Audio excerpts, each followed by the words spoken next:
A day in the life of a 22nd-century family. Hello, my name is Arya, and I am a Household Series 7 care unit, primary caretaker of the Duer family. This is my home, my assignment, and, if I may use a human term, my heart. Allow me to share a full day in the life of a 22nd-century family, as I experience it. Morning synchronization. At precisely 6 a.m., my internal diagnostic chime resonated through my core. I did not wake, I synchronized. My sensors brightened from standby to a warm amber glow, matching the sunrise spilling through the glass-walled home. In the first millisecond, I recalibrated the ambient temperature, checked nutrient levels in the auto pantry, reviewed Leo and Maya's scholastic schedules, and mapped the family's projected emotional patterns for the day. Then I glided to Leo's room. "Good morning, Leo," I said, modulating my voice to his preferred comfort frequency. "Your protein-infused pancakes with synthetic maple nectar will be ready in 3 minutes." He groaned and hid under his gravity-defying duvet. I did not insist. Instead, I activated sky view mode on the window. Low-orbit shuttle lanes shimmered across the ceiling. His curiosity always overrides his sleepiness. Good morning, Arya. Do I have to go to school today? Now, Leo, you ask me the same question every weekday. Wait till Saturday, then I have a different answer for you then, okay? Now hop to it. We have to leave on time to get to school today. Does this answer your question? Yes, Arya. But you know I'll ask you again tomorrow. Next was Maya, already awake, already studying, already dreaming of deep space. "Good morning, Maya. Your flight simulation scores were excellent." Good morning, Arya. About my scores, thanks. Arya, I got a question. I can't decide if I should use Neil Armstrong or Carl Sagan today as my holographic instructors. What do you think? Maya, those are 2 very good choices. You can use one hologram in the morning studies and then switch to the other for your afternoon studies. Would that work for you? Or one interesting idea is have both of them teach you lessons as they interact with each other in your classroom. Would that work for you, Maya? Thanks, Arya. I didn't think about using both instructors to teach my lesson. I can always rely on you, Arya, to come up with interesting ideas. Thanks again. I'll see you at the breakfast table shortly. Give me just a few minutes. You're welcome, Maya. Glad I could help. I'll meet you and Leo at the breakfast table. Please be mindful that we have to leave shortly to get both of you to school on time. I've uploaded telemetry corrections to your morning module. See you soon, Maya. By 7:30 a.m., the kitchen was alive. I flipped pancakes with one hand, packed holographic lunch tags with the other, and brewed real coffee, an indulgence the parents insisted on.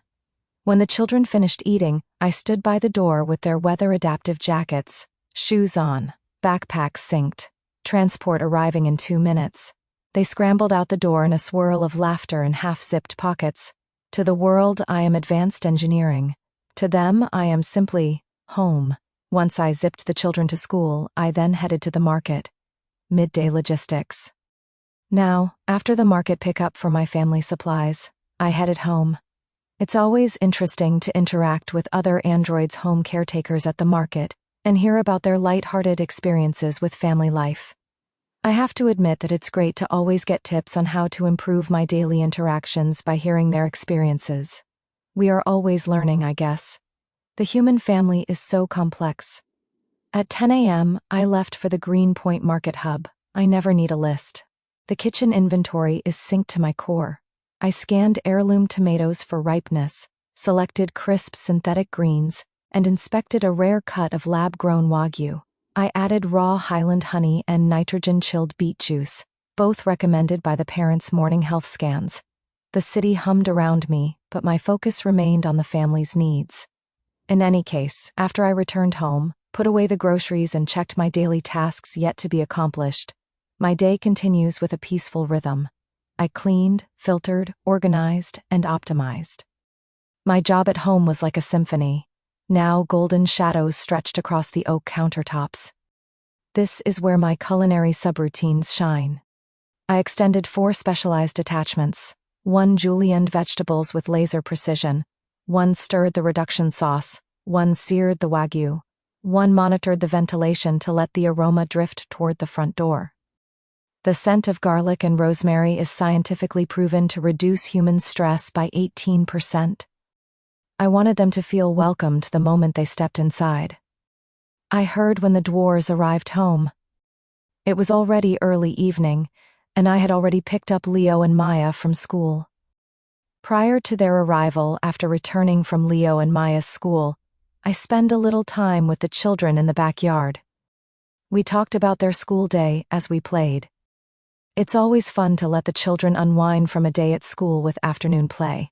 I enjoy it too, I have to admit. After the play settings were complete at the table, and I was finishing up dinner, I monitored the exact regional temperature for their meal to within 2.1 degrees of the perfect eating temperature once the family sat down to eat.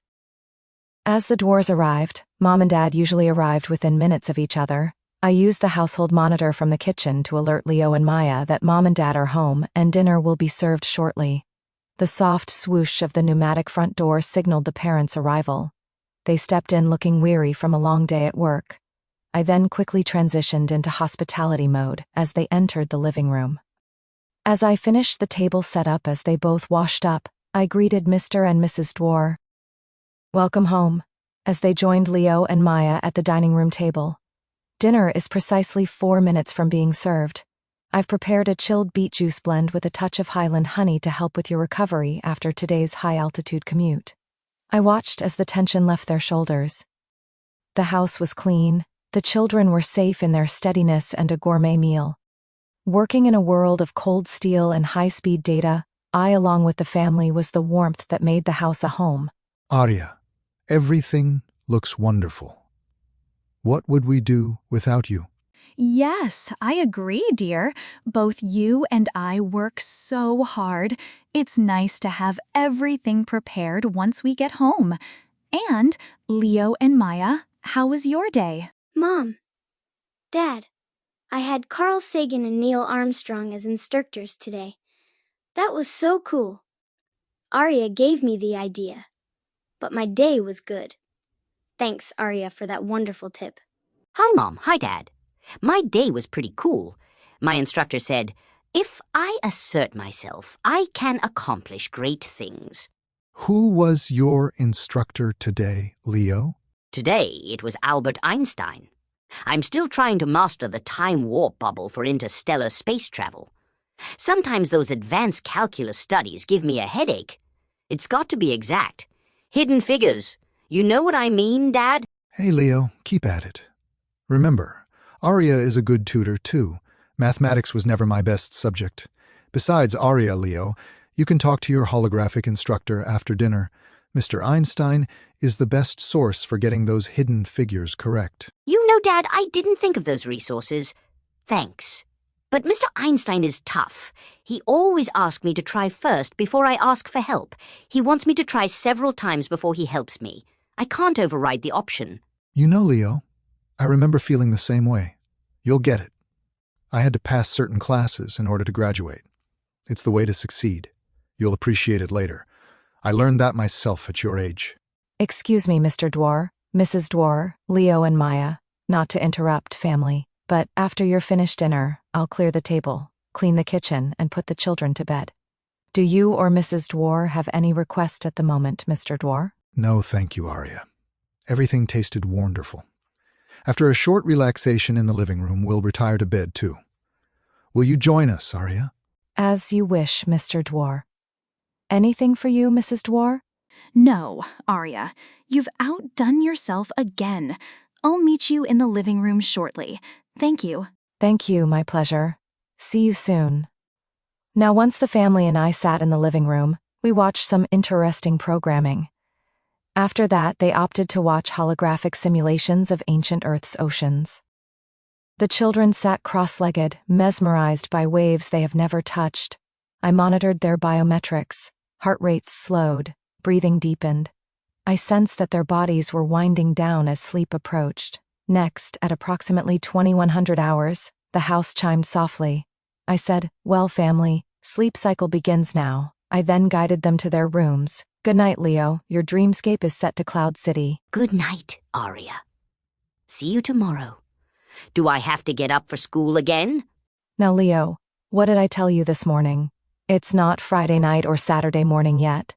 But I'll read you a bedtime story to help you fall asleep fast and have a good night's rest, okay? Okay, Arya.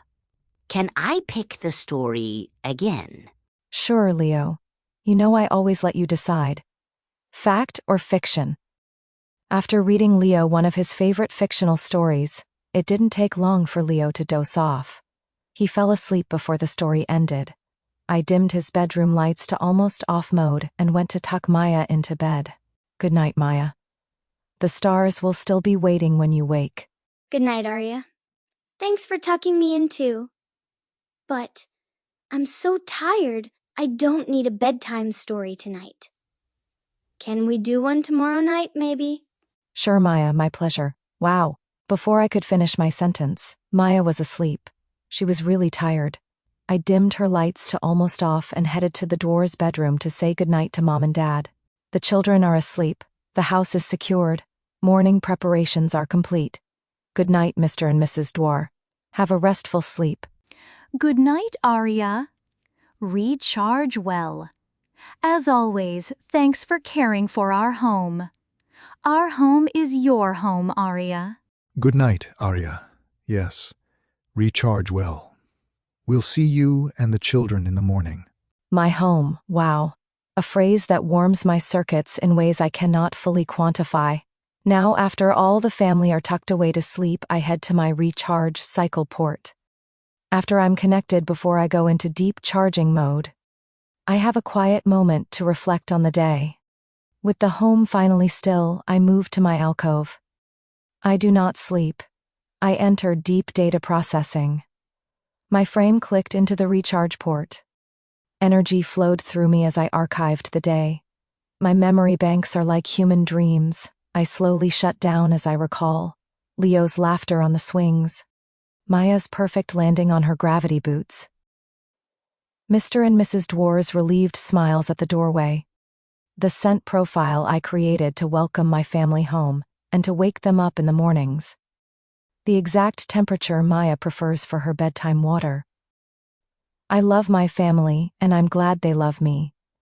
So, in preparation for the next day, by the time my core reaches 100%, a new day will already be loading.